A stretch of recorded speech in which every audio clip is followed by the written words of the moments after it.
Hello students, आज हम history का चैप्टर पढ़ेंगे नेशनलिज्म इन इंडिया। बच्चों, इस चैप्टर के मेन कंटेंट्स इस प्रकार हैं। First is introduction, second first world war, Khilafat and non cooperation movement, third differing strand within the movement, civil disobedience movement, the sense of collective belonging. ये main points हैं आपके इस चैप्टर के, जिनके अंदर कुछ और टॉपिक्स होंगे जो मैं साथ के साथ आपको समझाते हुए चलूँगी। पहला इसमें इसका इंट्रोडक्शन है वो इस तरीके से है कि nationalism is loyalty and devotion to a nation. In this chapter we will pick up the story from the 1920s and the study the non-corporation movement and civil disobedience movement. We will learn that how different social groups participated in the movement. Means कि जो ये nationalism है वो एक क्या है, वफादारी और भक्ति को यहाँ पर राष्ट्रवाद की परिभाषा दी गई है। इस अध्याय में हम 1920 के दशक से आगे का अध्ययन करेंगे और असहयोग आंदोलन तथा सविनय अवज्ञा आंदोलन के बारे में पढ़ेंगे।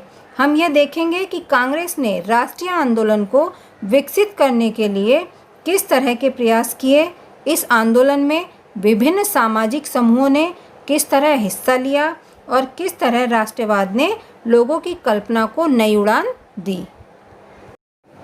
The first heading is the first world war and Khilafat movement. इस हेडिंग में मैं आपको बताऊंगी कि जो फर्स्ट वर्ल्ड वॉर था उसका राष्ट्रवाद पर क्या प्रभाव पड़ा। यहाँ पर ये कुछ पॉइंट्स दिए हैं आपको जो आपको ध्यान से पढ़ने हैं और मैं इनको आपको शॉर्ट में समझा रही हूँ कि किस तरीके से यहाँ पर विश्व युद्ध ने एक नई आर्थिक और राजनीतिक स्थिति पैदा कर दी थी। इसके कारण क्या होता है कि जो रक्षा व्यय, जो डिफेंस के लिए एक्सपेंडिचर था, उसमें बहुत बड़ा भारी मात्रा में खर्च होने लगा। इस खर्चे की भरपाई करने के लिए युद्ध के नाम पर कर्जे लिए गए और करों में भी वृद्धि की गई। सीमा शुल्क भी बढ़ा दिया गया और आयकर शुरू कर दिया। युद्ध के दौरान कीमतें तेज़ी से बढ़ने लगी। 1913 से 1918 के बीच कीमतें दुगनी हो चुकी थी, जिसके कारण आम लोगों की जो मुश्किलें थीं वो बहुत ज़्यादा बढ़ गई थीं। गांव में सिपाहियों को ज़बरदस्ती भर्ती किया जाने लगा।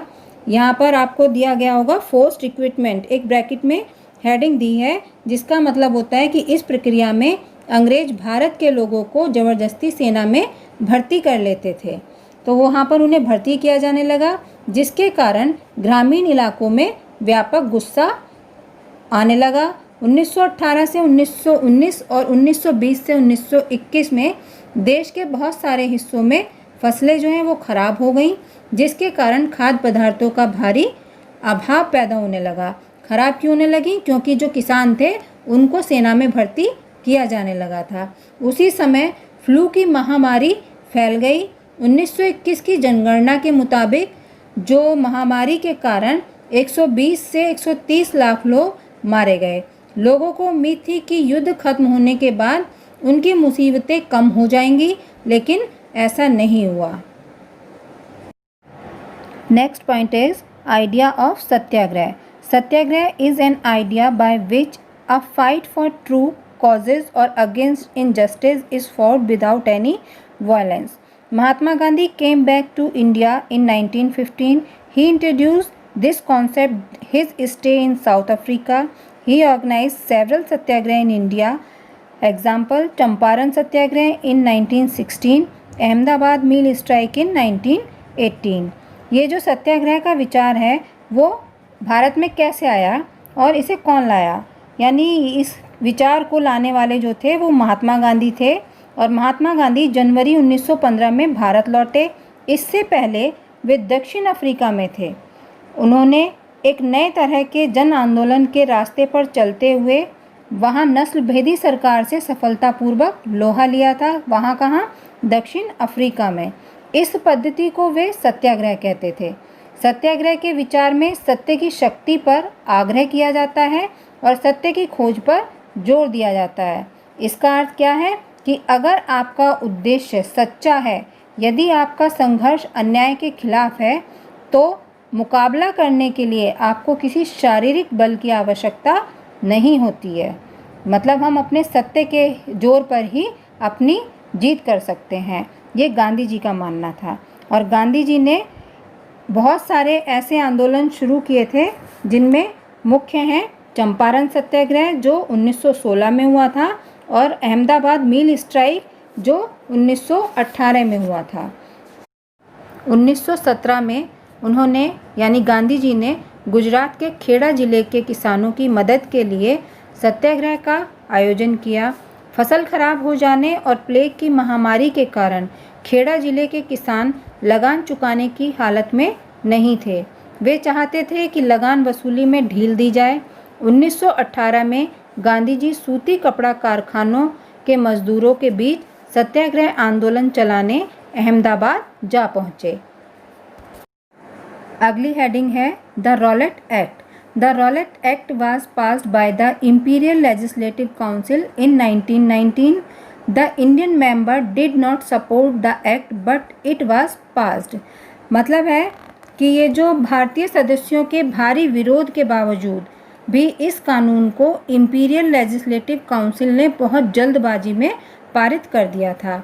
इस कानून के जरिए जो सरकार थी को राजनीतिक गतिविधियों को कुचलने और राजनीतिक कैदियों को 2 साल तक बिना मुकदमा चलाए जेल में बंद रखने का अधिकार मिल गया था।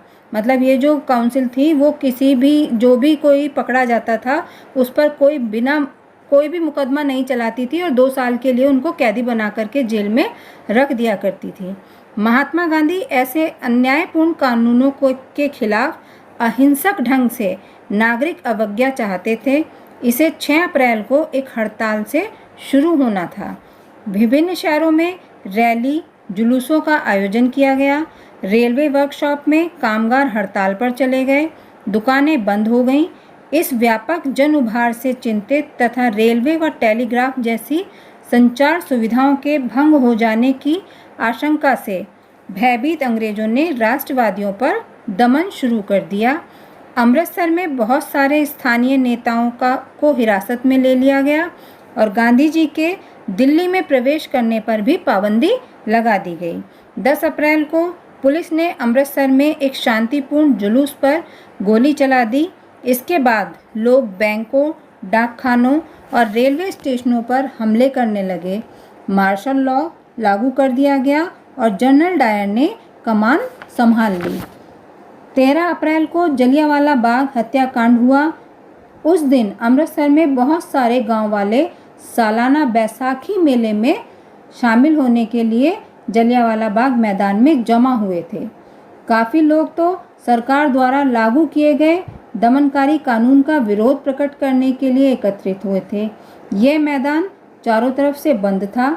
जनरल डायर हथियारबंद सैनिकों के साथ वहां पहुंचा और जाते ही उसने क्या किया कि मैदान से बाहर निकलने के सारे रास्तों को बंद करवा दिया।